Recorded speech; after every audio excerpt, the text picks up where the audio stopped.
दोनों नहीं आना चाहते सदन में और वो बाहर लेक्चर दे रहे हैं। कोई भी वाराणसी जाते हैं, कभी अहमदाबाद जाते हैं। ऐसा है कि जिस तरीके से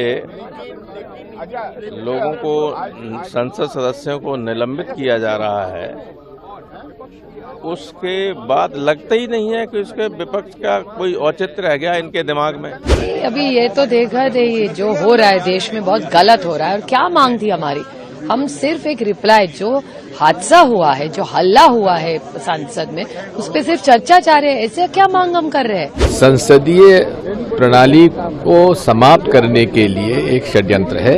तो क्या हो जाता अगर वो 5 मिनट आते और कहते जनाब ये हो गया है, हम इस पे कार्रवाई कर रहे हैं, और क्या कह रहे हैं? तो प्रोटेस्ट कब तक चलता रहेगा? जब तक वहाँ एक भी रहे।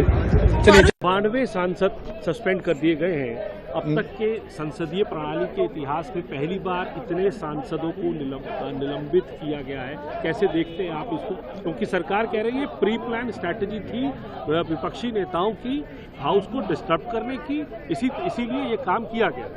देखिए, आज तक कितने एजिटेशन ऐसे नहीं हुए, कितने लोग एमपीज अपनी बात रखने के लिए कोशिश नहीं की है, लेकिन इस बार वो खुद ही मोदी और शाह दोनों नहीं आना चाहते सदन में और वो बाहर लेक्चर दे रहे हैं। कोई भी वाराणसी जाते हैं, कभी अहमदाबाद जाते हैं, लेकिन यहाँ हाउस चल रहा है।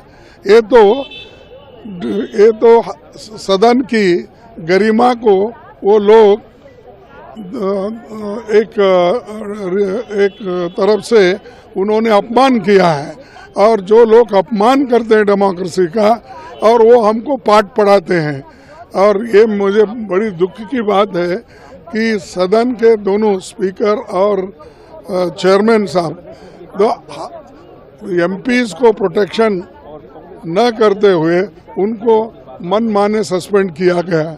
और आज तक ये देश के इतिहास में पहली बार है कि आज कितने लोगों को उन्होंने सस्पेंड किया। ये डेमोक्रेसी के लिए अच्छा नहीं है, ये डराने की बात हो गई है, और ऐसा डराने के लिए लोगों को वो अपना डेमोक्रेसी खत्म करना चाहते हैं। लीजिए, जिस संस्था के एक प्रतिनिधि के रूप में, प्रचारक के रूप में नरेंद्र मोदी जी प्रधानमंत्री बने हैं, उसे लोकतंत्र में विश्वास नहीं है। जब लोकतंत्र उनके संगठन में नहीं है तो फिर यहाँ कैसे उनको मंजूर होगा? ये सुनियोजित ढंग से संसदीय प्रणाली को समाप्त करने के लिए एक षड्यंत्र है,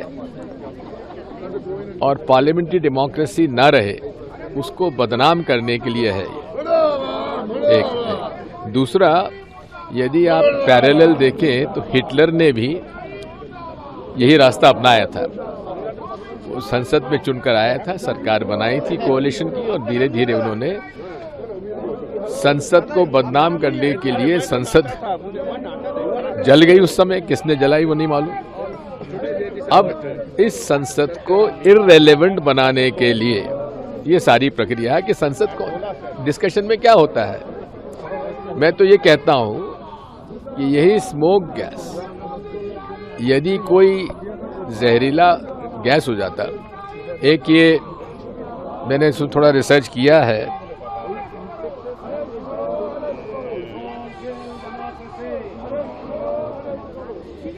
ये सरीन गैस होता है, SARIN, it is one of the most lethal gases.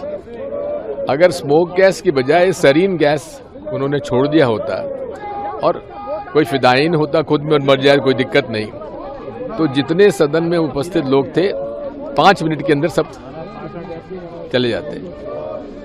तो ये कहते थे हमेशा कि ये नई संसद जो है बिल्कुल इतनी अच्छे ढंग से बनाई गई कि कोई अंदर परिंदा पर नहीं मार सकता। अब ये तो देखिए कि ऊपर से कूद पड़े।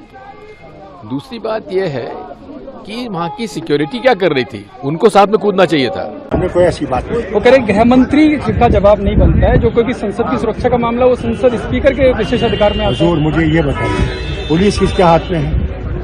है? वो सारी होम मिनिस्ट्री के नीचे है। तो क्या हो जाता अगर वो 5 मिनट आते और कहते जनाब ये हो गया है, हम इस पर कार्रवाई कर रहे हैं, और क्या कहना था? कि प्रोटेस्ट कब तक चलता रहेगा? जब तक वहाँ एक भी रहे। लगभग 92 सांसदों को सस्पेंड कर दिया गया है। अभी ये तो देखा दे जो हो रहा है देश में बहुत गलत हो रहा है। और क्या मांग थी हमारी? हम सिर्फ एक रिप्लाई, जो हादसा हुआ है, जो हल्ला हुआ है संसद में, उस पर सिर्फ चर्चा चाह रहे हैं। ऐसे क्या मांग हम कर रहे हैं? चर्चा तो होनी चाहिए। और सिर्फ हमारे लिए नहीं, बीजेपी के सांसद है, यहाँ की सिक्योरिटी है, प्रेस वाले, सबके लिए ही है ये। कि सिर्फ सांसदों की सिक्योरिटी के लिए नहीं था, ये बहुत महत्वपूर्ण मामला है। लेकिन सरकार चर्चा नहीं करना चाहिए, भाग रही है। आपकी आगे की रणनीति क्या होगी? अभी देखते हैं, आज चर्चा होगी। हो रहे हैं ये है कि हाउस चल नहीं पा रहा है और कुछ लोगों को सस्पेंड किया गया है। आपको लगता है कि जितने भी लोग बचे ऑपोजिशन के लोग हैं वो भी आप लोगों को ज्वाइन करेंगे? ऐसा है कि जिस तरीके से लोगों को, संसद सदस्यों को निलंबित किया जा रहा है, उसके बाद लगता ही नहीं है कि उसके विपक्ष का कोई औचित्य रह गया इनके दिमाग में। और जब सत्ता में बैठे हुए लोग या उनके इशारे पे काम करने वाले लोग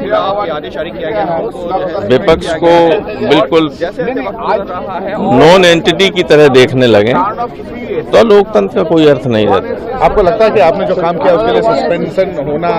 मैंने कौन सा काम किया? मैंने कोई नारे नहीं लगाए, मैंने कोई ऐसा काम नहीं किया जिसको उद्दंडता या शिष्टता की श्रेणी में आता हो।